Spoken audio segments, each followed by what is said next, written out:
Hello my dear students, welcome back to debit credit classes. और यह है class 11th का स्टैटिस्टिक्स का chapter 4 that is presentation of data.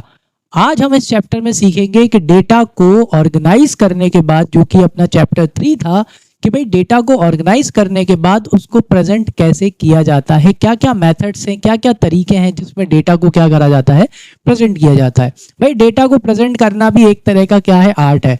जैसे ही आप डेटा को प्रेजेंट करते हो, जितने अच्छे से आप उस डेटा को प्रेजेंट करोगे, उतनी अच्छी वो डेटा आपको क्या देगा, इंफॉर्मेशन देगा, उतना आसान उस डेटा को क्या हो जाता है, एनालिसिस करना हो जाता है। जिसके लिए हम ये सब कर रहे हैं, डेटा को कलेक्ट कर रहे हैं, फिर ऑर्गेनाइज कर रहे हैं, फिर प्रेजेंट कर रहे हैं। क्यों? ताकि उस डेटा से अपने को कुछ मीनिंगफुल इंफॉर्मेशन मिल सके, उस इंफॉर्मेशन को अपन एनालाइज कर सके क्विकली और डिसीजन मेकिंग कर सके। चलो तो बिना टाइम वेस्ट किए स्टार्ट करते हैं आज का chapter 4 that is presentation of data. अगर आप चैनल पे नए हैं, अभी तक लाइक नहीं किया, सब्सक्राइब नहीं किया और बेल आइकन को प्रेस नहीं किया, तो पहले वो कर दो ताकि आपकी एक भी क्लास मिस ना हो। चलो आ जाओ। तो chapter 4 that is presentation of data.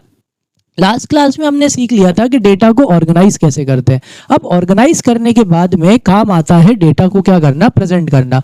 यही चीज अपन अकाउंट्स में भी करते हैं बेटा। आपने जर्नल एंट्रीज कर ली, ठीक है, आपने लेडजर बना लिया, है कि नहीं? तो एक तरह से आपने क्या कर लिया, डेटा को ऑर्गेनाइज कर लिया। फिर उसके बाद जब अपन समराइज करते हैं, यानी कि ट्रायल बैलेंस बनाते हैं, प्रॉफिट एंड लॉस अकाउंट बनाते हैं, बैलेंस शीट बनाते हैं, एक्चुअल में उसमें अपन क्या कर रहे हैं, डेटा को प्रेजेंट कर रहे हैं। ठीक है, अब अकाउंट्स आ जाता है, क्योंकि अकाउंट्स के टीचर भी है ना हम। आ जाओ।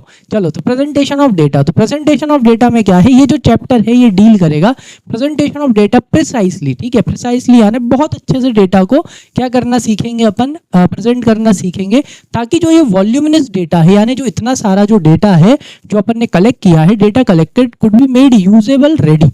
ठीक है, डेटा को प्रेजेंट इसलिए करा जाता है ताकि अपन उसे अच्छे से क्या कर सकें, यूज कर सकें, एंड आर इजिली कंप्रीहेंडेड, यानी अपन उसे डिटेल में क्या कर सकें, समझ सकें। ठीक है, so there are generally 3 forms of presentation of data. तो 3 तरह से डेटा को क्या करा जाता है, प्रेजेंट किया जाता है। सबसे पहला जो है डेट इज टेक्सचुअल और डिस्क्रिप्टिव प्रेजेंटेशन, यानी कि आप डेटा को किस में प्रेजेंट करते हो बेटा, टेक्स्ट में प्रेजेंट करते हो। ठीक है, दूसरा है टेबुलर प्रेजेंटेशन, जिसमें आप डेटा को टेबल में क्या करते हो, डेटा को आप प्रेजेंट करते हो, जैसे कि अपन अकाउंट्स में करते हैं। जो आप ट्रायल बैलेंस बना रहे हो, टेबल फॉर्म है।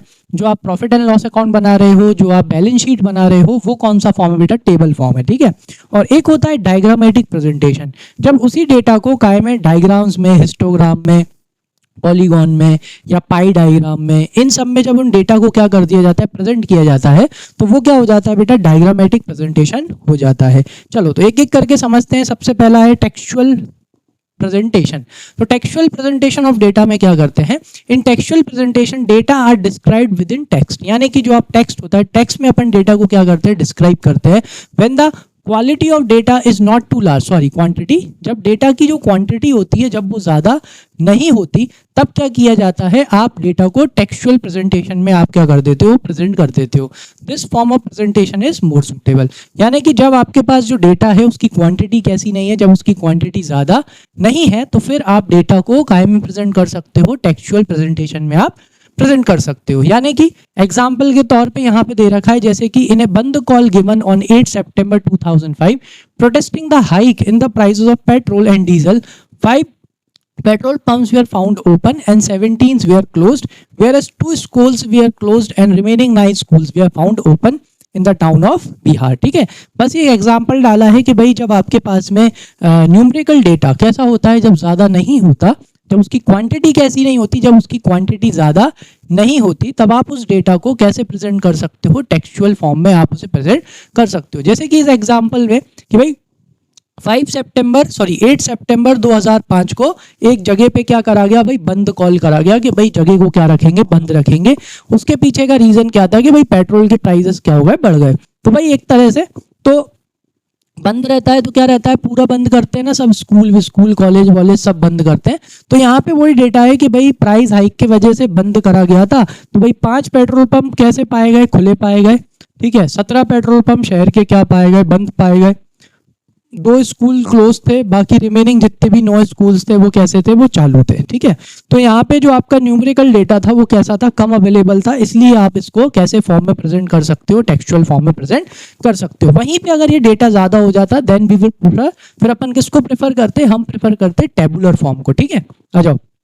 So in the above example, data have been presented only in the text. A serious drawback of this method of presentation is that one has to go through the complete text of presentation for comprehension. जी हाँ, मतलब कि यहाँ पे अगर information को detail में समझना है तो उसे समझने के लिए अपने को पूरी लाइनें क्या करना पड़ेगा, पढ़ना पड़ेगा। अपन डायरेक्ट देख के नहीं समझ सकते कि भाई क्या हो रहा है, मतलब कितने स्कूल खुले थे, कितने बंद थे, कितने पेट्रोल पंप खुले थे, कितने पेट्रोल पंप बंद थे, वो जानने के लिए अपन को ये पूरी जितनी भी 3 लाइन है वो तीनों लाइन अपन को पढ़ना पड़ी। तो यही यहाँ पे लिखा हुआ, यही इसका एक ड्रॉबैक होता है। But it is also true that the matter often enables one two emphasis certain points of the presentation. ठीक है, लेकिन जब टेक्सचुअल फॉर्म में क्या करा जाता है, प्रेजेंट किया जाता है, तो आप एम्फेसिस यानी क्या दे सकते हो, कुछ पॉइंट्स पे आप जोर दे सकते हो जब आप उसे डिटेल में क्या कर रहे होते हो, रीड कर रहे होते हो। जैसे कि यहाँ पे कुछ पॉइंट्स के ऊपर अपने आप एम्फेसिस जाता है कि भाई स्कूल का आप देखोगे तो 2 स्कूल ही क्लोज थे, बाकी 9 स्कूल्स कैसे थे भाई, खुले हुए थे। समझ में आ गया कि नहीं? ठीक है भाई, बंद चल रहा है लेकिन स्कूल तो क्या होना चाहिए, खुलना चाहिए ना। ठीक है, उससे अपने को मतलब नहीं है, बस यहाँ पे ये था कि ये सच है that it is also true that this matter often enables one two emphasis certain points, यानी कि इस तरह के प्रेजेंटेशन से आप क्या कर सकते हो, किसी सर्टेन पॉइंट्स के ऊपर आपका क्या चला जाता है, एम्फेसिस चला जाता है, जोर चला जाता है। ठीक है, आ जाओ नेक्स्ट कौन सा है भाई, टेबुलर प्रेजेंटेशन। यानी कि यहाँ पे आप डेटा को किस में प्रेजेंट कर रहे हो, टेबल में प्रेजेंट कर रहे हो, उसको क्या बोला जाता है, टेबुलर प्रेजेंटेशन बोला जाता है। जैसे कि in a tabular presentation data is shown in rows that is horizontal and columns that is vertical, है ना। ये आपका जो सामने दे रखा है ये क्या है बेटा, टेबल है। For example table with literacy rates में है 3 रोज, तो 3 क्या है भाई, रोज हैं, जैसे कि मेल, फीमेल और क्या है टोटल, ये मेल फीमेल टोटल, ये क्या हो गई बेटा, रो हो गई। और 3 क्या है, कॉलम्स हैं, जैसे कि यहाँ पे रूरल, अर्बन और ये, ठीक है ना, एंड टोटल। दिस फॉर्म कैसा है, 3x3 का टेबल है विथ 9 सेल्स, जिसमें कितने सेल्स हैं बेटा, 9 सेल्स हैं, 3 3 9, सॉरी 3 3 हो गया, 3 6 और 3 9 हो गए। ठीक है, फिर each cell shows data combining gender and location. ठीक है, तो यहाँ पे डेटा क्या बता रहा है भाई, ये जो आप डेटा देख के आपको अलग ही समझ में आ रहा होगा कि अगर अपन मेल की बात करें तो रूरल एरिया में 79, अर्बन में 90 और परसेंटेज में देखा जाए तो कितना 82%, फीमेल रूरल में 59, 80, यहाँ पे कितना 65, टोटल ये 68 है, ये 84 है और ये कितना है 74। ये सेंसस ऑफ इंडिया 2011 का लिटरेसी रेट का क्या है, ये डेटा है। ठीक है, एज 7 ईयर्स एंड अबव, 7 साल से ऊपर और उससे ज्यादा का ये क्या दे रखा है भाई, लिटरेसी रेट दे रखी है कहाँ की, इंडिया की। ठीक है, चलो, तो like male literacy in rural areas the main benefit of using table is that they help organise data clearly for analysis and decision making. क्या होता है, जब आप डेटा को टेबुलर फॉर्म में प्रेजेंट करते हो तो क्या होता है, उसको बड़ा इजी हो जाता है। ठीक है, लिखा है ना यहाँ पे, using table is that they help organise data clearly for analysis. जब आप डेटा को टेबल में क्या करते हो, प्रेजेंट करते हो, तो इसको एनालाइज करना क्या हो जाता है, बहुत ही ईजी हो जाता है और बहुत इजीली आप क्या कर सकते हो, अपना डिसीजन मेकिंग कर सकते हो। अब जैसे कि ये जो डेटा दे रखा है आपको टेबुलर फॉर्म में, अब यहाँ पे क्लियरली लिखा है कि भाई मेल, ठीक है, कौन से एरिया में भाई, रूरल में कितने हैं 79% और अर्बन में कितने 90% क्या है भाई, लिटरेट है। ठीक है, यहाँ पे फीमेल कितने हैं 59% और अर्बन में कितनी है 80% है। ठीक है, ओवरऑल परसेंटेज कितना दे रखा है 65% और इधर मेल्स का कितना दे रखा है 82%। ठीक है, फिर टोटल में बात करें अर्बन रूरल ये दोनों को इन्होंने मिक्स कर दिया है तो ये 68% है, ये 84% है और यहाँ पे ओवरऑल कितना आया 74%। ठीक है, तो अब यहाँ पे डेटा को देख के अलग ही समझ में आ रहा है कि भाई मेल्स ज्यादा कैसे हैं, लिटरेट है एज कंपेरिजन टू फीमेल्स। ठीक है, जो क्या क्या दिखाता है, सोशल बैकवर्डनेस दिखाता है अपनी इकोनॉमी में कि अभी भी क्या चल रहा है, जेंडर बायस एजुकेशन चल रही है। समझ में आया कि नहीं आया, क्लियर है। तो जब आप क्या करते हो, डेटा को टेबुलर फॉर्म में प्रेजेंट करते हो तो उसको समझना, उसको एनालाइज करना और उसके बेसिस पे डिसीजन लेना क्या हो जाता है, ईजी हो जाता है। ठीक है, चलो आ जाओ नेक्स्ट पे चलते हैं। नेक्स्ट क्या है भाई, type of classification in tables. तो ये कौन सा क्लासिफिकेशन दे रखा है क्वालिटेटिव क्लासिफिकेशन। कौन सा? Qualitative classification. तो when data is classified based on the quality, जब डेटा को आप किसके बेस पे क्लासिफाई करते हो? क्वालिटी के बेस पे क्लासिफाई करते हो, तो उसे क्या बोलते हैं? क्वालिटेटिव क्लासिफिकेशन बोलते हैं। जैसे कि जेंडर हो गया, रिलीजन हो गया, ठीक है, फिर उसके बाद में कास्ट हो गया, ठीक है। तो ये आपका क्या हो गया? क्वालिटेटिव क्लासिफिकेशन हो गया। When data is classified based on qualities और कैरेक्टरिस्टिक्स लाइक सोशल स्टेटस हो गया, ठीक है, हेल्थ हो गया, नेशनलिटी हो गया, it is called qualitative classification. For example in table classification is done by sex, जैसे कि male and female, location Madhya Pradesh, Andhra Pradesh, Orissa, Maharashtra, Gujarat, ठीक है, location, both of which are qualitative attributes. जिसमें कैसे एट्रीब्यूट्स होते हैं? क्वालिटेटिव एट्रीब्यूट्स होते हैं। यानी कि जब आप डेटा को क्वालिटी के बेस पे क्या करते हो? क्लासीफाई करते हो, तो वो कौन सा क्लासिफिकेशन कहलाता है? क्वालिटेटिव क्लासिफिकेशन कहलाता है, ठीक है। जैसे कि अपन ने पिछले वाले टेबल में देखा था, पिछले वाले टेबल पे चलते हैं। पिछले वाले टेबल पे देखो, यहाँ पे जो है ये क्वालिटी के बेस पे यहाँ पे क्या है? डेटा क्या हो रहा है बेटा? क्लासीफाई हो रहा है, ठीक है। देखो मेल फीमेल भी क्वालिटी है, रूरल अर्बन भी क्या है? क्वालिटी है, ठीक है, लोकेशन। आ गया समझ में? चलो नेक्स्ट, इसके बाद में क्या दे रखा है? Quantitative classification. जब डेटा को क्वांटिटी के हिसाब से क्या किया जाता है? क्लासिफाई किया जाता है, तो उसे क्वांटिटेटिव क्लासिफिकेशन बोलते हैं। In quantitative classification data is grouped based on the measurable characteristics like age. जब डेटा को देखो मेजरेबल मतलब क्वांटिटी, तो जैसे एज हो गया, हाइट हो गई, इनकम हो गया, प्रोडक्शन हो गया, so these characteristics can be expressed in numbers. ये सारे के सारे जो भी डेटा है इसे अपन काय में प्रेजेंट कर सकते हैं? नंबर्स में प्रेजेंट कर सकते हैं। तो to classify them we create groups with class limits. तो इनको क्लासीफाई करने के लिए अपन क्या बना लेते हैं? क्लास लिमिट्स बना लेते हैं। याद है ना वो 0 to 10, 10 to 20, 20 to 30 पिछले चैप्टर में सीखा था, है ना। So an example of this type of classification is shown in table 4.2 where some values are missing and need to be calculated, ठीक है। देखो जैसे ये वाला यहाँ पे, अब यहाँ पे क्या हो रहा है बेटा? अच्छा सॉरी, ये है ना, मैंने यहाँ डाला था। चलो अब यहाँ पे देखो, distribution of 542 respondents by their age in election study in Bihar, ठीक है। अब देखो यहाँ पे जो क्लासिफिकेशन है डेटा का, ये कैसा क्लासिफिकेशन है? ये नंबर के बेसिस पे है, ठीक है। और नंबर में भी यहाँ पे क्या दे रखा है अपने को? एज ग्रुप्स, ठीक है, ये एज ग्रुप। तो एज ग्रुप क्या है बेटा? क्वांटिटी। क्या होती है? हाँ, क्वांटिटी। तो ये कौन सा क्लासिफिकेशन है? क्वांटिटेटिव क्लासिफिकेशन है, ठीक है। चलो अपन को ये मिसिंग फिगर नहीं निकाल रहे अभी, अपन सिर्फ समझ रहे हैं ना। चलो तो ये अपन ने पूरा समझ लिया है, ठीक है। ये वही है जो पीछे लिखा हुआ था, आगे रह गया। चलो नेक्स्ट, इसके बाद में क्या दे रखा है? Temporal classification. टेम्पोरल क्लासिफिकेशन यानी इसको याद रखने का तरीका है, यहाँ पे टेम्पोरल यानी टाइम, क्या? टाइम के बेसिस पे, ठीक है। जब आप डेटा को टाइम के बेसिस पे क्या करते हो? क्लासीफाई करते हो, तो उसे क्या बोला जाता है? टेम्पोरल क्लासिफिकेशन बोला जाता है। देखो this type of classification is called temporal classification where time is the basis for grouping the data. जहां पे आप किसका इस्तेमाल कर रहे हो? टाइम का इस्तेमाल कर रहे हो डेटा को क्या करने के लिए? ग्रुप करने के लिए। जैसे कि इधर दे रखा है, देखो 1995 टाइम है, 1996, 1997, 1998, 1999। Is that clear? Year sales of tea shop, एक टी शॉप है उसकी क्या दे रखी है? सेल्स दे रखी है, ठीक है। So the data is organised by hours. तो डेटा कैसे ऑर्गेनाइज करा गया है? घंटों के हिसाब से किया गया है, डेज के हिसाब से किया गया है, वीक्स के हिसाब से, या मंथ के हिसाब से, या ईयर्स के हिसाब से। तो for example table shown how data is arrange according to the time period. जैसे कि ये है, यहाँ पे डेटा कैसे शो कर रहा है बेटा? यहाँ पे डेटा ईयर्स के हिसाब से शो कर रहा है। समझ में आ गया कि नहीं? क्लियर है? आप क्या ट्रेडिंग चार्ट्स तो आपने देखे नहीं होंगे, अगर देखे हो तो ट्रेडिंग चार्ट्स अगर आप दिन का देखते हो तो वो आर्ली के बेस पे शो करता है, ठीक है, वो डेज के बेस पे भी शो करता है, वो मंथ के बेस पे भी शो करता है, और वो ईयर के बेस पे भी शो करता है, ठीक है। आ गई बात समझ में कि नहीं आई? क्लियर है? तो ये आपका यहाँ पे टाइम के बेसिस पे, मतलब टाइम कैसा हो गया हमेशा याद रखना, चाहे अगर डेटा को आर के हिसाब से क्लासिफाई किया है, डेज के हिसाब से किया है, वीक्स के हिसाब से किया है, मंथ के हिसाब से किया है, या ईयर्स के हिसाब से किया है, तो वो कौन सा क्लासिफिकेशन कहलाता है? टेम्पोरल क्लासिफिकेशन कहलाता है, ठीक है। आ गया समझ में? Time basis. चलो नेक्स्ट, यहाँ पे क्या दे रखा है बेटा, special classification.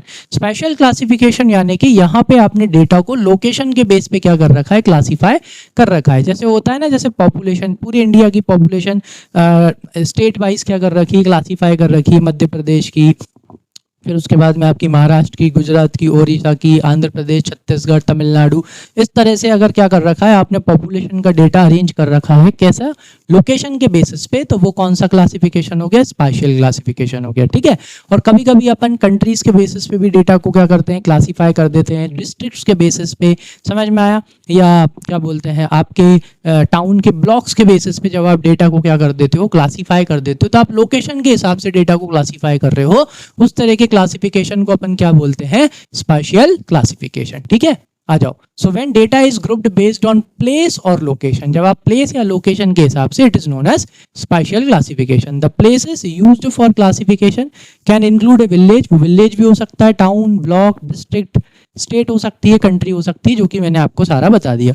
For example table shows how information is organised based on the different location. जैसे कि इसमें तो यहाँ पे क्या दे रखा है, एक्सपोर्ट फ्रॉम इंडिया, इंडिया से जो एक्सपोर्ट हो रहा है to the rest of the world, यानी कि अपन से यूएसए कितना खरीद रहा है भाई, 12.5 हो गया, जर्मनी कितना 2.4%, जर्मनी 10.9%, ये यूके, जापान, इस रेट क्लियर। तो यहाँ पे जो डेटा का क्लासिफिकेशन है, ये डेटा का क्लासिफिकेशन किस बेसिस पे है, लोकेशन के बेसिस पे है, तो ये कौन सा क्लासिफिकेशन कहलाएगा, स्पेशियल क्लासिफिकेशन। ठीक है, आ जाओ नेक्स्ट। अब किसके बारे में बात करेंगे, tabulation of data and parts of table. अब अपन पढ़ेंगे कि भाई जो आपका डेटा होता है, मतलब जो आपका टेबल होता है, टेबल के पार्ट्स क्या क्या होते हैं। आ जाओ, सबसे सिंपल वे होता है, the most simple way of conceptualising a table is to present the data in rows and columns along with some explanatory notes. ठीक है, तो डेटा में क्या मतलब, टेबल में डेटा को कैसे प्रेजेंट किया जाता है, रोज और कॉलम में प्रेजेंट किया जाता है, और क्या दे दिया जाता है, कुछ कुछ डेटा जो शायद समझ में नहीं आता, उसके लिए अपन क्या दे देते हैं, एक्सप्लेनेटरी नोट्स दे देते हैं। सबसे अच्छा एग्जांपल मैं आपको बताऊं, बैलेंस शीट आपने अब देखी ली होगी, बैलेंस शीट कैसे बनाई जाती है। अगर नहीं देखी है तो आप देखना कि बैलेंस शीट में क्या होता है। बैलेंस शीट भी एक टेबुलर फॉर्म ही है, जिसमें रोज होते हैं और क्या होते हैं, कॉलम्स होते हैं, हेडिंग होती है बाकायदा प्रॉपर। ठीक है, उसमें डेटा को क्या किया जाता है, प्रेजेंट किया जाता है। अगर बैलेंस शीट में कुछ ऐसे ट्रांजैक्शंस या कुछ ऐसे आइटम्स होते हैं जो समझ में नहीं आते सिर्फ उन्हें देख के, तो उनके लिए नीचे क्या लिख दिया जाता है, एक्सप्लेनेटरी नोट लिख दिया जाता है। ठीक है, आ जाओ। तो tabulation can be done using 1 वे, 2 वे, 3 वे।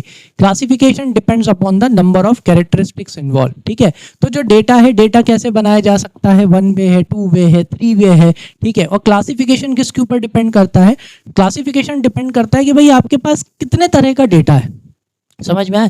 जैसे कि फॉर एग्जांपल जब प्रॉफिट एंड लॉस अकाउंट बनाया जाता है, तो यहाँ पे दो तरह के ही डेटा चाहिए, एक इनकम चाहिए और एक क्या चाहिए, एक्सपेंसेस चाहिए। इसलिए 2-3 कॉलम में क्या हो जाता है, मतलब 1 2 3 4 कॉलमों में आपका क्या हो जाता है, काम हो जाता है। ठीक है, अब यहाँ पे डिपेंड करता है भाई कि भाई आपके पास जो डेटा है उसमें कितने कैरेक्टरिस्टिक्स इन्वॉल्व है। एक good table should essentially have the following. तो भाई जो गुड टेबल होते हैं, अच्छे टेबल होते हैं, उनमें ये सब चीजें होती है। सबसे पहला तो क्या होता है, टेबल नंबर। टेबलों में क्या होता है भाई, टेबलों में एक टेबल नंबर होता है, आप अपनी बुक में भी देखना ऐसा लिखा होता है 4.1, 4.2, 4.3। इसका मतलब क्या है, जब आपकी बुक्स में इस तरह से टेबल दे रखे थे, इसका मतलब होता है chapter 4 table 1, chapter 4 table 2, chapter 4 table 3। ठीक है, तो इससे क्या होता है, जब उस चैप्टर का या सॉरी उस टेबल का जब रेफरेंस डाला जाता है, तो उसमें उस टेबल का 4.2 लिख दिया जाता है कि रेफर टेबल 4.2 या as shown in figure 4.2, sorry table 4.2। ठीक है, आ जाओ। So table number is assigned to a table for identification purpose. ठीक है, तो एक तरह से अपन ने वो टेबल नंबर क्यों दिया है, उसे इसलिए दिया है ताकि अपन उसे क्या कर सके, पहचान सके। ठीक है, identification purpose if more than 1 table is presented. ठीक है, अगर एक से ज्यादा टेबल है, so it is the table number that distinguish 1 table from the another. तो यहाँ पे जो टेबल नंबर होता है वो एक टेबल को दूसरे टेबल से क्या कर देता है, डिस्टिंग्विश कर देता है, यानी अलग कर देता है, जिससे समझ में आने लगता है कि ये अलग है और ये अलग है। It is given at the top और at the beginning of the title of the table. आपने देखा ही होगा बेटा, टेबल में ये कहाँ पे दे रखा होता है, बिगिनिंग में दे रखा होता है या टॉप पे दे रखा होता है। एक मिनट मैं आपको दिखा ही देता हूं, आप देखो उसको, ये देखो जहाँ पे ये रहा टेबल नंबर। ठीक है। टेबल नंबर आपको ज़्यादातर कहाँ पर मिलेगा, टॉप पे मिलेगा, ठीक है। और किसके साथ मिलेगा आपको, टाइटल के साथ में मिल जाएगा। कभी कभी टेबल नंबर और कहाँ लिख दिया जाता है, नीचे भी लिख दिया जाता है, ठीक है। आया समझ में। चलो नेक्स्ट।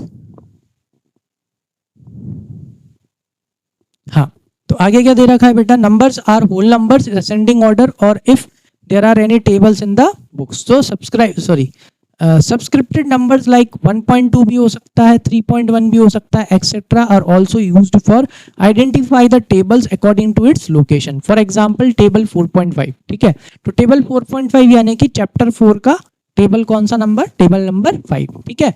तो यहाँ पे क्या होता है बेटा, जो टेबल नंबर्स 1 2 3 होल नंबर्स भी यूज कर सकते हैं, और इस तरह के 1.2 3.1 4.1 इस तरह के नंबर्स भी क्या करे जा सकते हैं, यूज करे जा सकते हैं, ठीक है, जैसे कि आपकी बुक में यूज करे जाते हैं। आ जाओ नेक्स्ट, टाइटल। टाइटल होता है भाई टेबल का अपना क्या होता है, टाइटल होता है। बिना टेबल के टाइटल के आपको समझ में नहीं आएगा कि एक्चुअल में इस टेबल में है क्या।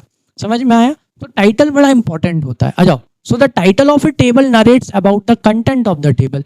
तो टाइटल इसलिए बहुत इंपॉर्टेंट है क्योंकि टाइटल पढ़ के आपको समझ में आ जाता है। जैसे किसी के आप घर जाते हो, घर के बाहर नेम प्लेट लगी रहती है, उससे समझ में आ जाता है कि नहीं। वैसे ही यहाँ पे टेबल के ऊपर, जो टेबल के ऊपर जो टाइटल लिखा रहता है, उस टाइटल से आपको पढ़ के समझ में आता है कि भाई इस टेबल का कंटेंट क्या होगा। जैसे अपन एक टेबल बनाते हैं प्रॉफिट एंड लॉस अकाउंट, अब वो प्रॉफिट एंड लॉस का टाइटल पढ़ के ही समझ में आ गया कि इस टेबल के कंटेंट में क्या होगा। ऐसी चीजें होंगी जिससे क्या निकाला जाएगा, या तो प्रॉफिट निकाला जाएगा या तो लॉस, यानी एक्सपेंसेस होंगे और इनकम होंगे। वैसे ही समझ में आया।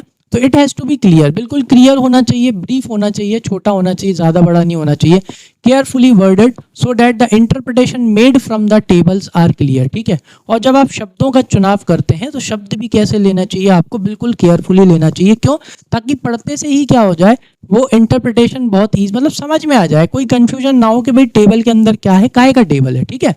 And free from ambiguity. Ambiguity का मतलब होता है किसी भी तरह का कोई भी कंफ्यूजन ना हो उस टेबल के टाइटल को पढ़ के, एकदम क्लियर हो जाए कि भाई ये टेबल किससे रिलेटेड है, ठीक है। आगे आ जाओ। It finds place at the head of the table succeeding the table number और जस्ट बिलो इट, ठीक है। तो इस लाइन का मतलब क्या है कि भाई टेबल का टाइटल कहाँ पाया जाता है, आपको भी पता है टेबल का टाइटल सबसे ऊपर लिखा जाता है। समझ में आ गया, ठीक है। या तो कैसा लिखा जाता है कि भाई टेबल नंबर के जस्ट बाद, कि भाई टेबल 4.1 और उसके जस्ट बाद ही उसका क्या लिखा जाता है, सक्सीडिंग, मतलब बिल्कुल उसके आगे ही क्या लिख दिया जाता है, टेबल का नेम लिख दिया जाता है, ठीक है। एक तो ये तरीका होता है।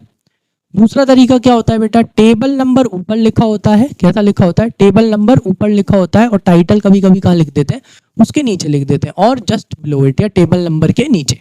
आगे समझ में, ठीक है, बहुत इंपॉर्टेंट होता है। चलो थर्ड, कैप्शंस और कॉलम हेड्स। तो जो कॉलम दे रखे होते हैं उन कॉलम की क्या लिखनी पड़ती है, अपने को हेडिंग लिखनी पड़ती है, तभी तो समझ में आएगा कि भाई उसके अंदर लिखना क्या है। इधर आओ। So, at the top of each column in a table, a column designation is given to explain the figures of the column. This is called caption और column heading. समझ में आया। वैसे आजकल कैप्शन तो आपको समझ में आता ही है। कैप्शन क्यों लिखते हो आप, जैसे इंस्टाग्राम पे कैप्शन लिखते हैं ना, कैप्शन का मतलब होता है you have to describe that what ये पिक्चर में या वीडियो में क्या है। समझ में आया कि नहीं। तो वैसे ही यहाँ पे जितने भी कॉलम होते हैं, कॉलम की एक हेडिंग लिखी जाती है। क्यों लिखी जाती है, ये एक्सप्लेन करने के लिए कि भाई उस कॉलम में क्या है। समझ में आया कि नहीं। जैसे for example balance sheet, balance sheet जब बनाई जाती है तो इधर कौन सी साइड, लेफ्ट हैंड साइड में कॉलम की हेडिंग डाली जाती है लाइबिलिटीज। क्यों डाली जा रही है, ताकि ये समझ में आ जाए कि भाई इसके अंदर क्या आएंगी, सारी लाइबिलिटीज लिखी जाएंगी, ठीक है। फिर लिखा जाता है अमाउंट, और काय में लिखा जाता है रुपीज, मतलब यहाँ पे क्या आएगा, अमाउंट आएगा। फिर क्या लिखा जाता है, एसेट्स, फिर वापस से अमाउंट। एसेट लिखा है मतलब इसके अंदर क्या आएंगे, एसेट्स आएंगे, और फिर अमाउंट। आगे समझ में क्लियर। चलो अब कभी कभी क्या होता है ना, कॉलम हेडिंग बस ज्यादातर कॉलम, लेकिन कभी कभी डेटा थोड़ा कैरेक्टरिस्टिक्स कैसे होते हैं, ज्यादा होते हैं, तो स्टब्स या रो की जो रो होती हैं, रोज के भी क्या डालनी पड़ती है, हेडिंग डालनी पड़ती है। जैसे कि अभी पिछला वाला आपने देखा होगा, पिछले टेबल में आपने देखा था ना, यहाँ पे ये देखो, अरे सॉरी, एक और कहाँ चला गया, अरे हाँ ये वाला देखो, यहाँ पे देखो, यहाँ पे कॉलम्स की भी हेडिंग है और यहाँ पे रोज के भी क्या है, हेडिंग है। जब कैरेक्टरिस्टिक ज्यादा हो जाते हैं तब आपको रोज की भी क्या डालनी पड़ जाती है, हेडिंग डालनी पड़ जाती है, ठीक है। चलो आ जाओ वापस चलते हैं।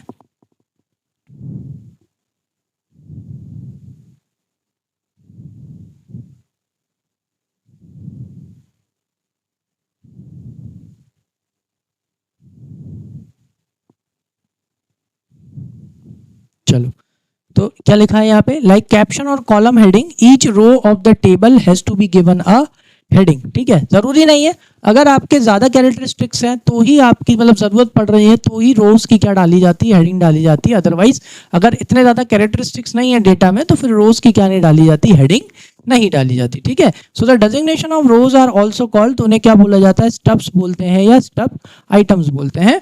And the complete left column is known as stub column. ठीक है, जो कंप्लीट आपका लेफ्ट कॉलम है उसे क्या बोला जाता है, स्टब कॉलम बोला जाता है। A brief description of the row heading में ऑल्सो भी given at the left hand top in the table. तो जो टेबल का आपका लेफ्ट हैंड टॉप होता है उसके ऊपर भी क्या दिया जाता है, ब्रीफ डिस्क्रिप्शन दिया जाता है कि भाई जो ये रोज की जो हेडिंग डाली है क्या है। जैसे अपन ने पिछले उसमें देखा था, ऊपर क्या लिखा था, सेक्स, नीचे क्या लिखा था, मेल एंड फीमेल। समझ में आ गया, क्लियर है। चलो आगे बात करते हैं। और क्या होता है भाई, main body of the table. Main body of the table में क्या लिखा जाता है, डेटा को एंटर किया जाता है। देखो, so body of the table is the main part and it contains the actual data. तो ये body of the table main part होता है टेबल का, इसमें क्या होता है, इसमें एक्चुअल डेटा होता है किसका, आपका। ठीक है, जो भी आप उस टेबल में डालना चाहते हो। So location of any one figure data in the table is fix and determined by the row and the column. ठीक है, तो भाई किसी भी डेटा की जो प्लेस है, किसी भी डेटा की जो प्लेस है वो ऑलरेडी क्या हो चुकी है, फिक्स हो चुकी है। और वो फिक्स किसने करी है बेटा, रो एंड कॉलम ने। किसने फिक्स करी है, यस, रो और कॉलम ने वो डेटा की लोकेशन क्या कर दी है, फिक्स कर दी है। ठीक है, नेक्स्ट, फिर उसके बाद में 6 देखो, यूनिट ऑफ मेजरमेंट। जब आप टेबल बनाते हो तो टेबल में आपको एक और चीज क्लियर करनी पड़ती है कि यहाँ पे आप जो यूनिट ऑफ मेजरमेंट क्या यूज कर रहे हो। आप केजी में है आपका डेटा, अमाउंट में है, और अगर अमाउंट में है तो करोड़ में है, लैक्स में है। समझ में आया, तो ये सब आपको क्या करना पड़ता है, मेंशन करना पड़ता है। So the unit of measurement used in the table should be clearly mentioned along with the title. समझ में आ गया, तो कितनी जगह पे जो टाइटल्स होते हैं, टाइटल में मेंशन कर दिया जाता है कि भाई ये डेटा काहे में है, करोड़ में, ये डेटा काहे में है, परसेंट में है, डेटा काहे में है, लैक्स में, ये डेटा किस में है, टन्स में है।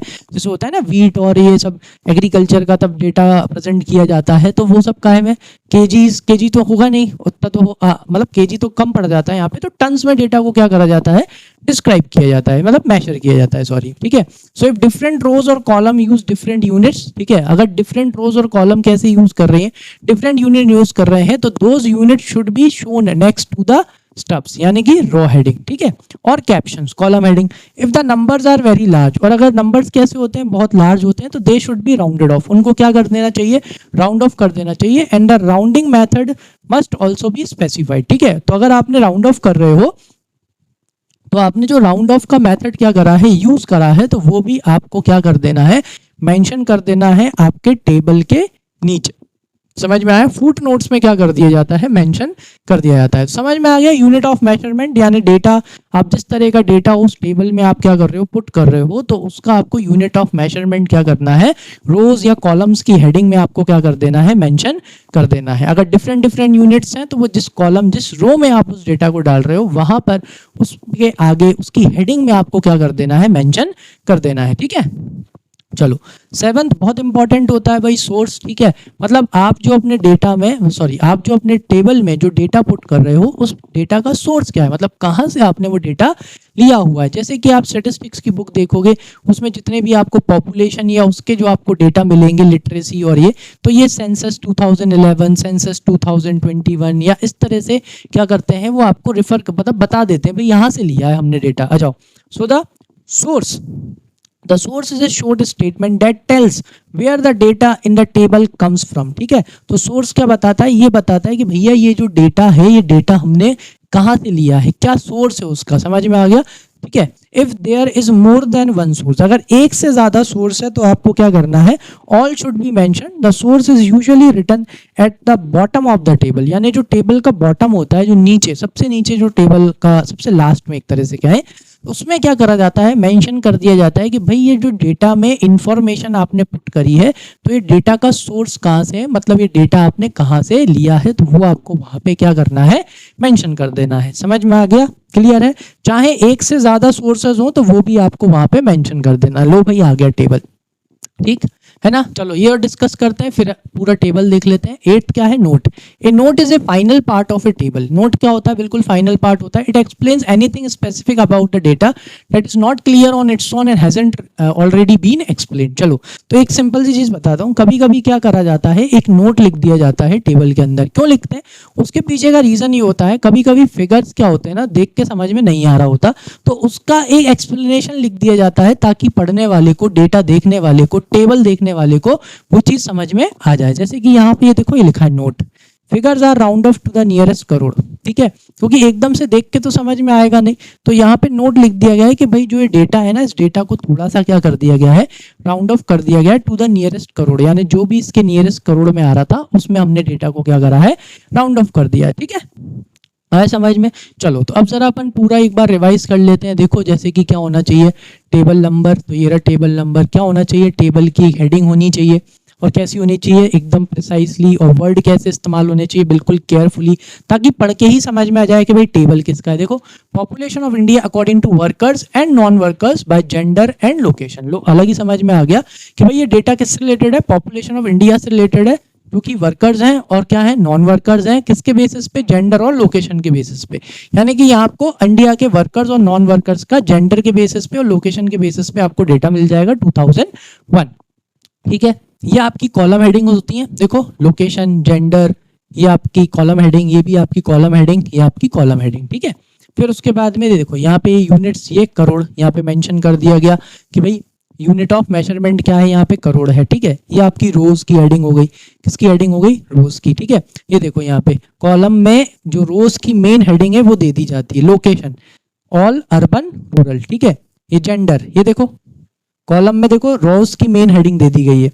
ठीक है, gender, male female, male female, male female total. ठीक है, फिर उसके बाद में ये क्या है, ये मेन बॉडी है आपके टेबल की, जहां पे क्या एंटर करा जाएगा, डेटा एंटर करा जाएगा। अब ये देखो, ये जो आपके रोज है, सॉरी हाँ, ये आपके जो कॉलम्स हैं और जो ये आपकी रोज हैं, इन्होंने डेटा को क्या कर दिया गया बेटा, फिक्स कर दिया गया है। इनके हिसाब से डेटा क्या हो गया है, फिक्स हो गया है। समझ में आ गया, क्लियर है। फिर उसके बाद में ये देखो, सोर्स, क्या लिखा जाता है, सोर्स, कि भाई कहां से लिया है डेटा, सेंसस ऑफ इंडिया 2011 से ये डेटा लिया गया है। ठीक है, नोट अभी वाला अपन ने समझ ही लिया। और ये देखो एक और नोट लिखा है, table 4.5 present the same data in tabular form already presented through case 2 in the textual presentation of data. ठीक है, तो ये देखो, तो ये सब चीजें आपकी जरूरी होती हैं किसमें भाई, टेबल में। ठीक है, चलो नेक्स्ट क्या पढ़ेंगे अपन, डायग्रामेटिक प्रेजेंटेशन ऑफ डेटा। ठीक है, अब डेटा को टेबल में प्रेजेंट करने के बाद में उसको जब डायग्राम में, देखो आप किसी भी डेटा को जब डायग्राम में देखते हो ना, तो वो और अच्छे से और बहुत जल्दी क्या आ जाता है, समझ में आ जाता है। जैसे कि यहाँ पे अगर आप बैकग्राउंड में देखोगे ना, तो बैकग्राउंड में ये मैंने एक कंपनी का सेल का डेटा डाला है, ये देखो। ठीक है, अब जरा मैं इनको ईयर के नाम दे देता हूँ। ये हो गया आपका 2025, ये हो गया आपका 2024, ये हो गया आपका 2023, और ये हो गया आपका 2022। मैंने क्या बोला है, काय का डेटा है, सेल्स का डेटा है।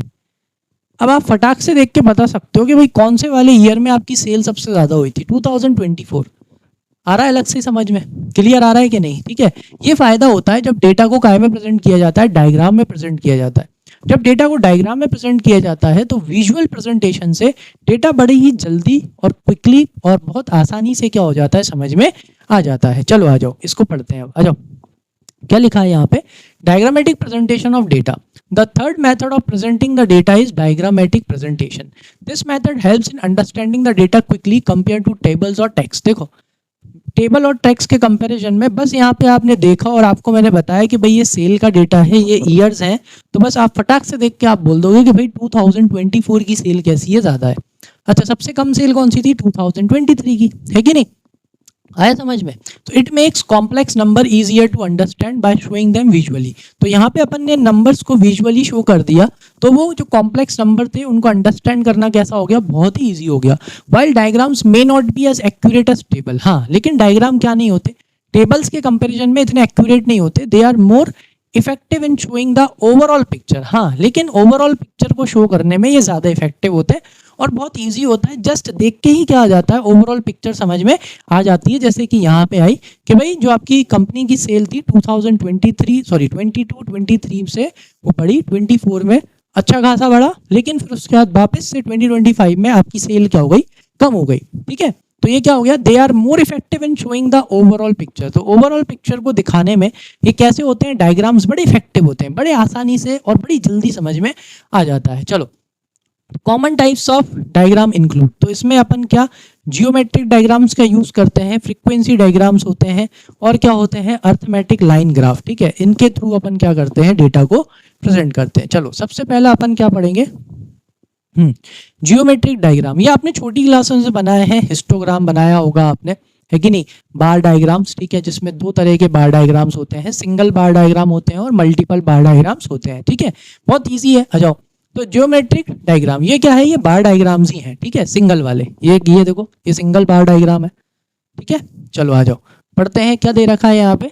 तो bar diagrams and pie diagrams come in the category of geometric diagrams. तो जो ये आपके बार डायग्राम होते हैं और पाई डायग्राम होते हैं, पाई डायग्राम यानी वो गोला बना के उसको ऐसे करके यूं उसमें डेटा बांट दिया जाता है, वो पाई डायग्राम होता है। ठीक है, कम्स इन द ये कौन की कैटेगरी में आते हैं, जियोमेट्रिक डायग्राम में आते हैं। The bar diagrams are of 3 types. Bar diagram 3 तरह के होते हैं, एक होता है सिंपल, एक होता है मल्टीपल, और एक होता है कंपोनेंट बार डायग्राम। देखो, ये सिंपल बार डायग्राम है, ये कैसा है, ये सिंपल है। जो अपन ने यहाँ पे भी लिया था बेटा, ये भी कैसा है, ये भी सिंपल बार डायग्राम है। ठीक है, अब मल्टीपल बार डायग्राम्स कैसा होता है, मल्टीपल बार डायग्राम इस तरह से होता है कि भाई जैसे सेल है और सेल के साथ साथ क्या है, एक्सपेंडिचर, कि भाई सेल इतनी हुई तो खर्चा इतना हुआ, सेल इतनी हुई तो खर्चा इतना हुआ। ये मल्टीपल बार डायग्राम हो गया, क्योंकि यहाँ पे एक के साथ में क्या है, एक और है।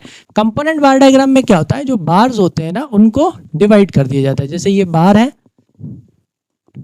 चलो वो आगे अपन डायग्राम्स में देख लेंगे। चलो एक एक करके देखते हैं। सबसे पहला क्या दे रखा है, सिंपल बार डायग्राम। कौन सा बार डायग्राम है, सिंपल। तो ए bar diagram uses equal with, हाँ यहाँ पे इक्वल विथ यूज करता है। जो उसकी विड्थ होती है, जो उसकी चौड़ाई होती है, वो तो कैसी होती है बेटा, इक्वल होती है। And equally space rectangular bars, और बीच में जो स्पेस होती है वो भी कैसी होती है, इक्वल होती है। To represent different categories of data, जो अलग अलग कैटेगरी का डेटा है उसको प्रेजेंट करने के लिए। विथ, चौड़ाई इनकी क्या होती है, चौड़ाई इनकी सेम होती है। इनके बीच में जो डिस्टेंस होता है वो भी कैसा होता है, वो भी सेम होता है, मतलब इक्वल होता है। ठीक है, तो यहाँ पे डेटा कैसे दिखाता है, हाइट, है ना, बार की height. So the height of each bar shows the value और द मैग्नीट्यूड ऑफ डेटा। ठीक है, तो बार डायग्राम में जितनी बार की जो हाइट होती है वो क्या दिखाता है, मैग्नीट्यूड दिखाता है डेटा का। जैसे इस वाले में देखो आप, सबसे ज्यादा हाइट किसकी है, इस वाले की है, मतलब सबसे ज्यादा डाटा किसमें है, इसमें, फिर इसमें, फिर इसमें, फिर इसमें। ठीक है, चलो, तो और हमेशा जो आपकी बार डायग्राम का जो बेस होता है वो काय से स्टार्ट होता है बेटा, जीरो से। All the bar diagram starts from zero on the base line, making it easy to compare their heights and understand the data quickly. जैसे कि अपन ने पिछले एग्जाम्पल में कितनी क्विकली अपन ने समझ लिया था कि भाई सबसे ज्यादा सेल कौन से ईयर की है, 2024 की, और सबसे कम सेल किसकी है, 2023 की। कैसे, बस उसकी हाइट देख के। ठीक है, because height represents the magnitude of data. ज्यादा डेटा किसमें है, कम डेटा किसमें है, हाइट देख के समझ में आ जाता है। आ जाओ। So bar diagrams can be use for both, दोनों के लिए इस्तेमाल करे जा सकते हैं, frequency and non frequency data के लिए। For example, values like production हो गया, पॉपुलेशन हो गई, इनकम हो गया अक्रॉस डिफरेंट टाइम्स और different states can be shown using bars of different heights. ठीक है, तो पॉपुलेशन का डेटा हुआ, प्रोडक्शन का डेटा हुआ, इनकम का डेटा हुआ, अलग अलग टाइम में हुआ, तो अपन इस डेटा को इजीली किससे शो कर सकते हैं, बार डायग्राम से शो कर सकते हैं, by giving them different heights. ठीक है, so they are specially useful for discrete variables. जो डिस्क्रीट वेरिएबल्स होते हैं, यानी कि जिसमें आप पॉइंट में क्या नहीं लेते, हाँ डेटा नहीं लेते, जैसे कि नंबर ऑफ चिल्ड्रन हो गया, एग्जाम ग्रेड्स हो गई, एंड एट्रीब्यूट्स। ठीक है, जैसे एट्रीब्यूट्स यानी क्वालिटीज हो गई, जैसे जेंडर, रिलीजन, कंट्री। इस तरह के डेटा को बड़े ही आसानी से और अच्छे से रिप्रेजेंट कर सकते हैं अपन, किसका यूज करके, बार डायग्राम का। So bar diagrams are a clear and convenient way to show data. Bar diagram एक बहुत ही अच्छा, क्लियर, कन्वीनियंट, बहुत ही सुविधाजनक क्या है भाई, डायग्राम है किसको शो करने का, डेटा को शो करने का, स्पेशली नॉन फ्रीक्वेंसी डेटा। जो डेटा कैसा होता है, जो नॉन फ्रीक्वेंसी डेटा होता है, जिसको आप ग्रुप नहीं कर सकते, उस तरह के डेटा को आप दिखाना चाहते हो, तो उसके लिए आप किसका इस्तेमाल करो, बार डायग्राम का। फ्रीक्वेंसी डेटा यानी जिसे क्या करा जा सकता है, ग्रुप किया जा सकता है। चलो, ये आ गया आपका कौन सा डेटा बेटा, मल्टीपल बार डायग्राम। ये देखो, ये क्या है, मल्टीपल बार डायग्राम है। यहाँ पे जैसे मध्य प्रदेश के मेल, और ये किसका डेटा है बेटा, फीमेल का। ठीक है, ये किसका, छत्तीसगढ़ के मेल, और ये छत्तीसगढ़ के फीमेल, ठीक है, ये मैंने ऊपर हाईलाइट कर रखा है ना, ये देखो। चलो, तो multiple bar diagrams are used for comparing 2 और मोर सेट्स ऑफ डेटा। जब आपके पास कितना है, 2 या 2 से ज़्यादा सेट का क्या है, डेटा है। जैसे कि यहाँ पे अपने पास पॉपुलेशन और मेल और फीमेल का डेटा अपन को कंपेयर करना था, इसलिए। So for example income and expenditure, ठीक है, import and export for different years, marks obtained in different subjects in different classes etcetera. तो जब आपके पास में एक से ज़्यादा, कितने, 1 या 2 या 2 से ज़्यादा सेट ऑफ डेटा है, तब आप किसका इस्तेमाल कर सकते हो, मल्टीपल बार डायग्राम का इस्तेमाल कर सकते हो, डेटा को क्या करने के लिए, शो करने के लिए, ठीक है। आगे समझ में। चलो भाई, ये नेक्स्ट आपको क्या दे रखा है, ये यहाँ पे आ गया बीच में, कोई दिक्कत नहीं है। हाँ, एक्चुअल में कंपोनेंट बार डायग्राम का क्या रह गया, एक्सप्लेनेशन रह गया। चलो मैं ऐसे ही समझा देता हूँ, ठीक है। आप है ना, जब आप नोट्स लोगे तो नोट्स में मैं इसको इंक्लूड कर दूंगा। चलो, तो ये होते हैं भाई कंपोनेंट बार डायग्राम। एक्चुअल में ये क्या है, ये काहे का है, ये कंपोनेंट बार डायग्राम है। क्या है ये, कंपोनेंट बार डायग्राम, ठीक है। आ जाओ, तो जो कंपोनेंट बार डायग्राम होते हैं, कंपोनेंट बार डायग्राम में क्या किया जाता है, जो बार होता है उस बार को ही क्या कर दिया जाता है, डिवाइड कर दिया जाता है। जैसे कि आप यहाँ पे देख सकते हैं कैसे डिवाइड करा, यहाँ पे आओ। Enrolment by gender at schools, percentage of children age 6 to 14 years in the district of Bihar, ठीक है। तो यहाँ पे कितने बच्चों को क्या करा गया है, एनरोल किया गया है, कहाँ पे, डिस्ट्रिक्ट ऑफ बिहार में, जिनकी उम्र कितनी है, मतलब स्कूल में भर्ती किया गया है 16 से 14। तो आप देखोगे यहाँ पे बॉयज 91.5% बॉयज का एनरोलमेंट है, ठीक है। गर्ल्स का 58.6 है। तो ऑल कितना है, 78, मतलब कि 100 में से 78% बच्चों का क्या करा जा रहा है, एडमिशन कराया जा रहा है, किसमें, स्कूल में, ठीक है। अब जिसमें से गर्ल्स और बॉयज का डेटा दे दिया है, और आउट ऑफ स्कूल, लो भाई, स्कूल से बाहर 8.5%, 41.4%, और ओवरऑल कितना है भाई, 22%, ठीक है। अनपब्लिश्ड डेटा है ये। अब यहाँ पे क्या करा, ये देखो बॉयज का, तो अपन ने क्या किया, ये 100% डेटा जो होता है ना, डेटा को परसेंट में कन्वर्ट किया जाता है। जैसे कि ये परसेंट में है, डेटा को परसेंट में कन्वर्ट किया जाता है। अब देखो ये यहाँ पे शो हो रहा है कि भाई ओवरऑल कितना, 91.5% बॉयज क्या करा जा रहा है, स्कूल में एनरोल करा जा रहा है, और 8.5% आउट ऑफ स्कूल, ठीक, मतलब वो स्कूल में उन्हें एनरोल नहीं करा जा रहा है। यहाँ पे बॉयज, सॉरी गर्ल्स का क्या बेटा, 100% में से 58.6% गर्ल्स को स्कूल में एनरोल कराया जा रहा है, और बाकियों को नहीं कराया जा रहा। तो ओवरऑल कितना है, ओवरऑल बॉयज और गर्ल्स में जिसकी उम्र 6 से 14 साल है, 78 बॉयज और गर्ल्स को स्कूल में एनरोल कराया जा रहा है, और बाकी को आउट ऑफ स्कूल नहीं। आगे समझ में, क्लियर है। तो इस तरह से डेटा को क्या करा जाता है, मतलब जब डेटा, मतलब कंपोनेंट बार डायग्राम्स को ही क्या, कंपोनेंट मतलब उसके भाग कर दिए जाते हैं, ठीक है। तो ये आपका कौन सा होता है, कंपोनेंट बार डायग्राम, ठीक है। चलो आ जाओ नेक्स्ट। अब काय की बात करेंगे, पाई डायग्राम की। जैसे कि मैंने आपको बताया था, पाई डायग्राम ये ऐसे गोल बना के फिर उसमें इस तरह से डेटा को क्या कर दिया जाता है, डिस्ट्रीब्यूट कर दिया जाता है। ये देखो, जैसे मैंने यहाँ पे एग्जाम्पल के तौर पे पीछे लगा रखे हैं। आ जाओ, तो a pie diagram also called pie chart, इसे पाई चार्ट भी बोला जाता है। It is a circular diagram use to show how whole is divided into parts, ठीक है। कि कैसे इसको काय में डिवाइड कर दिया जाता है, पार्ट्स में डिवाइड कर दिया जाता है। होल, ये पूरा होल है, ठीक है, पूरा, और इस पूरे को काय में डिवाइड कर दिया जाता है, पार्ट्स में। तो unlike a bar diagram where bars show values, जैसे बार डायग्राम में बार शो करती हैं वैल्यूज, यहाँ पे पाई चार्ट में जो सर्कल होता है उसे डिवाइड कर दिया जाता है। इन पाई चार्ट, मतलब a pie chart divides a circle into slices, यहाँ पे सर्कल को स्लाइसेस में डिवाइड कर दिया जाता है, each representing A part of the total. Each slice और सेक्टर रिप्रेजेंट्स ए कैटेगरी। तो ये जितने भी इनमें स्लाइसेस होते हैं, ये किसी ना किसी कैटेगरी को क्या कर रहे होते हैं, रिप्रेजेंट कर रहे होते हैं। द एरिया और angle of each slice is proportional to the percentage that category contributes to the total, ठीक है। So the total circle has 360 degree. अब पूरे सर्कल की डिग्री कितनी होती है, 360 डिग्री होती है, एंड ईच 1% इक्वल्स 3.6, ठीक है। और 1% किसके बराबर होता है बेटा, 3.6 के बराबर होता है। तो इसको कितने से, देखो क्योंकि 100% होता है ना टोटल, तो 360 डिवाइडेड बाय 100, तो 2 जीरो से 1 जीरो ये, और ये नीचे 1% बचाना, यानी 1% किसके बराबर हो गया बेटा 3.6 डिग्री के। तो अपन क्या करते हैं, पहले डेटा को परसेंटेज में कन्वर्ट करते हैं, फिर परसेंटेज में कन्वर्ट करने के बाद उसका इनटू किससे कर दिया जाता है, 3.6 से कर दिया जाता है, 3.6 डिग्री से। देखो so convert each category value into percentage of the total. ठीक है, पहले अपन क्या करते हैं, जो अपने पास टोटल डेटा होता है उस टोटल डेटा को अपन परसेंटेज में क्या कर लेते हैं, कन्वर्ट कर लेते हैं। ठीक है, अब जैसे ही अपन ने उसे परसेंटेज में कन्वर्ट कर लिया, उसके बाद क्या करना है, मल्टीप्लाई ईच परसेंटेज बाय 3.6। फिर हर डेटा को जो आपने परसेंटेज में कन्वर्ट कर लिया है उसको 3.6 से क्या कर देना है, आपको मल्टीप्लाई कर देना है to get the angle for the slice. फिर draw slice from the centre of the circle with the calculated angles. ठीक है, फिर जो आपका सर्कल का जो होता है सेंटर होता है, वहां से अपन एंगल्स क्या करना चालू कर देते हैं, ड्रॉ करना चालू कर देते हैं। अभी हाल मैं आपको डायग्राम में दिखाऊंगा।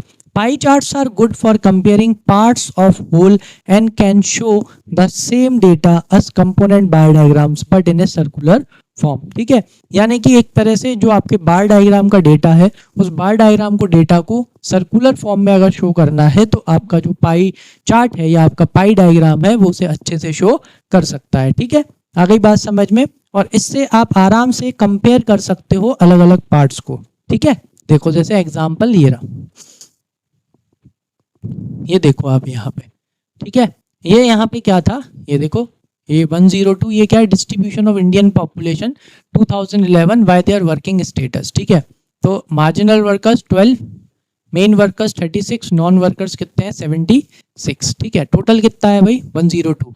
तो इसको पहले काय में कन्वर्ट कर लिया गया बेटा, परसेंटेज में। ये देखो ये यहाँ पे इसको परसेंटेज में कन्वर्ट कर लिया गया। टोटल कितना है 102, तो कैसे करा होगा, 12 डिवाइडेड बाय 102 इंटू 100, फिर ऐसे ही 36 डिवाइडेड बाय 102 इंटू 100 और 73 डिवाइडेड बाय 102 इंटू 100। तो ऐसे करके इसको परसेंटेज में क्या कर लेते हैं, कन्वर्ट कर लिया, और परसेंटेज में कन्वर्ट करने के बाद में फिर इसका इंटू कितने से कर दिया होगा, 3.6 से। किससे, 3.6 से। अब ये 9.9 था इसलिए नियरेस्ट इसको क्या कर दिया गया, राउंड ऑफ कर दिया गया। ठीक है, pie diagram for different category of Indian population according to working status. ठीक है, तो ये देखो ये मार्जिनल वर्कर्स कितने हैं 10%, मेन वर्कर्स कितने हैं 29.7% और नॉन वर्कर्स वो कितने हैं भाई 60.3%। ये डेटा किसका है, 2011 सेंसस का डेटा है। ठीक है, आ गया समझ में। तो ये कंपेयर करने के केस में आप पाई चार्ट का क्या कर सकते हो, इस्तेमाल कर सकते हो। ठीक है, चलो भाई अब नेक्स्ट टॉपिक क्या है, नेक्स्ट टॉपिक है फ्रीक्वेंसी डायग्राम। इसको हम डिस्कस करेंगे कौन से पार्ट में, अपने नेक्स्ट पार्ट में। अभी तक अगर अच्छे से समझ में आ गया हो तो बढ़िया लाइक कर दो, सब्सक्राइब कर दो। नेक्स्ट पार्ट में मिलेंगे फ्रीक्वेंसी डायग्राम के एक्सप्लेनेशन के साथ में। तब तक के लिए अगर कोई भी चीज़ समझ में नहीं आई हो तो कमेंट सेक्शन में मेंशन कर देना, मैं नेक्स्ट पार्ट में उसको और अच्छे से आपको एक्सप्लेन कर दूंगा। ठीक है, कमेंट सेक्शन में मेंशन करा करो, तभी मैं आपको मतलब मुझे भी समझ में आएगा कि आपको समझ में आया या नहीं आया। ठीक है, चलिए तो अभी के लिए इतना काफ़ी है, मिलते हैं नेक्स्ट पार्ट में। Thank you.